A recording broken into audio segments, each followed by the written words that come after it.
Bismillahirrahmanirrahim. Assalamualaikum warahmatullahi wabarakatuh. Salat tahajud adalah salah satu bentuk ibadah sunnah yang tidak pernah ditinggalkan Nabi Muhammad SAW. Barang siapa yang rutin menunaikan ibadah salat tahajud, maka Allah Subhanahu wa Ta'ala akan memudahkannya dalam segala urusan hidupnya, dijauhkan dari kesengsaraan, kesulitan hidup, serta dimuliakan hidupnya. Tahajud berasal dari kata tahajjada yang berarti tetap terjaga di malam hari atau berjaga malam. Orang yang melakukan ibadah tahajud disebut dengan mutahajjid. Salat tahajud digolongkan sebagai sunnatun ratibun muakkadah atau ibadah sunnah yang diatur berdasarkan waktunya.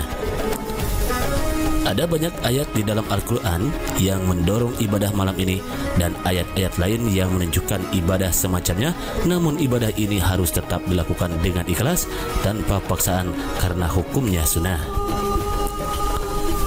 Salat tahajud biasanya dilaksanakan pada sepertiga malam yang akhir, ketika manusia lain tertidur dalam keheningan.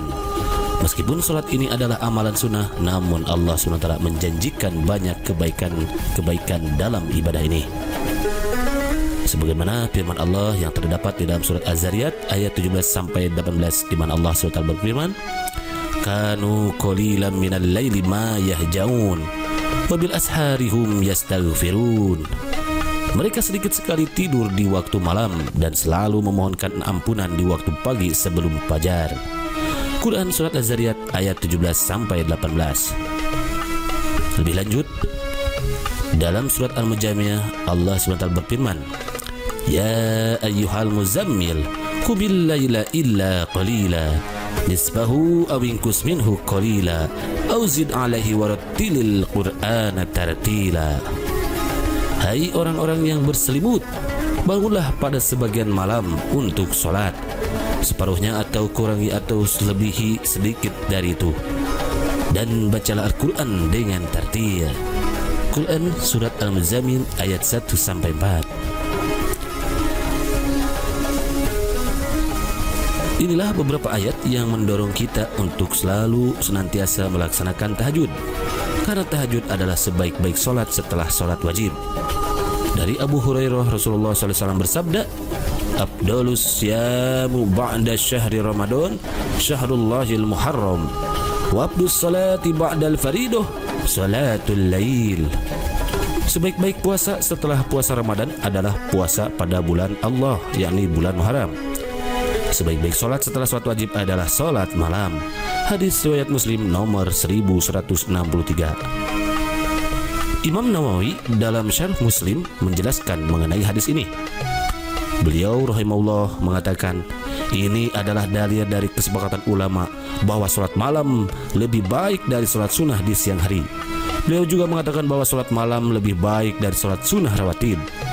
Orang yang melakukan sholat malam dijamin masuk surga dan selamat dari azab neraka.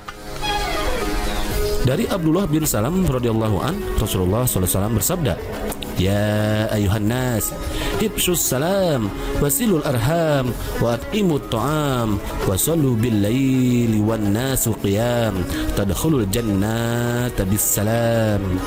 Wahai manusia, sebarluaskanlah salam, jalinlah silaturahmi dengan kerabat, berilah makan kepada istri dan kepada orang yang miskin, salatlah di waktu malam sedangkan manusia yang lain sedang tidur.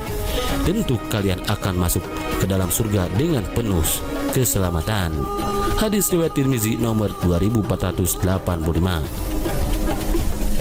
Orang yang melakukan sholat malam akan dicatat sebagai orang yang berzikir kepada Allah. Dari Abu Sa'id dan Abu Hurairah, Rasulullah SAW bersabda, "Idza staiqadar rajulu binal laili wa iqadam ra'atahu fasalla ruk'atain kutiba minadz dzakirina Allah katsiran wadz-dzakirah." Apabila seseorang bangun di waktu malam, lalu dia membangunkan istrinya, kemudian keduanya mengerjakan sholat 2 rakaat, maka keduanya akan dicatat sebagai pria dan wanita yang banyak berzikir kepada Allah. Hadis riwayat Ibnu Majah nomor 1335. Hadis ini menunjukkan bahwa suami istri dianjurkan untuk sholat malam berjamaah. Berbeda dengan orang yang tidak sholat malam, orang yang bangun di malam hari kemudian berwudu dan melakukan sholat malam, dia akan bersemangat di pagi harinya. Dalam sudut pandang Islam, sholat tahajud adalah salat sunnah di malam hari yang sangat tepat jika memang seseorang ingin memperbaiki kualitas hidupnya. Tahajud memberikan efek kelapangan rezeki dan kebahagiaan, seperti yang telah diungkapkan oleh Rasulullah SAW dalam sebuah hadis sahih yang artinya, setan membuat 3 ikatan di tengkuk atau leher bagian belakang salah seorang dari kalian ketika tidur. Di setiap ikatan setan akan mengatakan, malam masih panjang, tidurlah. Jika dia bangun lalu berzikir pada Allah, lepaslah 1 ikatan. Kemudian jika dia berwudu, lepas lagi 1 ikatan.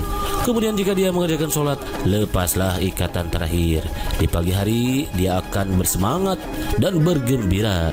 Jika tidak melakukan seperti ini, dia tidak ceria dan menjadi malas.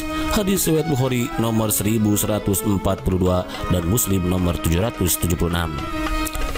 Hadis tersebut jelas menunjukkan bahwa jika kita melakukan tahajud, kita menjadi bersemangat sehingga giat bekerja dan bahagia karena berjiwa baik. Namun pada kenyataannya tidak semua orang di antara kita yang mengerjakan salat tahajud lantas menjadi kaya dan bahagia. Tidak sedikit yang justru tenggelam, yaitu jatuh dalam kemiskinan dan kian sengsara walaupun sudah menjalankan tahajud. Lantas apa yang salah dari salat tahajud yang kita jalani secara rutin ini? Jawabannya mungkin ada pada penilaian kita terhadap kualitas salat tahajud yang kita kerjakan. Kita cenderung menganggap salat tahajud yang dijalankan sudah benar dan sempurna. Harusnya hal seperti itu harus dijauhkan dari pikiran kita. Rasulullah SAW bersabda, sesungguhnya pelaku ibadah itu mengira telah menegakkan salat seutuhnya, padahal tidaklah tertulis baginya kecuali setengah salat, atau sepertiga, atau seperempatnya, atau seperlimanya, sampai sepersepuluhnya. Hadis riwayat Ahmad dan Abu Dawud. Terhadap sabda Rasulullah SAW tersebut, seorang sahabat bernama Ammar bin Yasir radhiyallahu an menerangkan, yang dicatat untuk dia yaitu pelaku ibadah dari salatnya hanyalah apa yang ia tegakkan dari salat itu dengan akalnya. Hadis riwayat Ahmad dan Abu Dawud. Menegakkan salat dengan akal inilah yang dimaknai dengan salat cerdas. Dengan demikian, ada syarat yang harus ditegakkan agar dapat melaksanakan salat secara optimal. Caranya adalah mengerjakan salat dengan penuh kesadaran dan keyakinan. Dengan kesadaran penuh artinya secara sadar ia mengerjakan salat dan tidak memikirkan hal lain selain salat. Dengan keyakinan artinya ia meyakini dengan sepenuhnya apa yang ia kerjakan adalah salat, yaitu sebuah media untuk berkomunikasi dengan Allah. Namun yang kita sayangkan, sebagian orang memilih tidur diselimuti selimut indah daripada bangun mengambil air wudhu dan bermunajat kepada Allah dengan penuh rasa harap dan takut kepadanya. Semoga Allah SWT senantiasa memberikan petunjuk kepada kita semua untuk senantiasa melakukan ketaatan dan dijauhkan dari sifat malas dalam diri. Semoga kita terdorong untuk melaksanakan sholat yang utama ini dengan mengetahui keutamaan-utamanya. Semoga Allah SWT senantiasa memberikan taufiknya kepada kita semua untuk melakukan amalan mulia yang satu ini, dan kita meraih segala apa-apa yang dijanjikannya, termasuk berkenaan dengan kesuksesan di dunia dan akhirat. Amin amin ya rabbal alamin.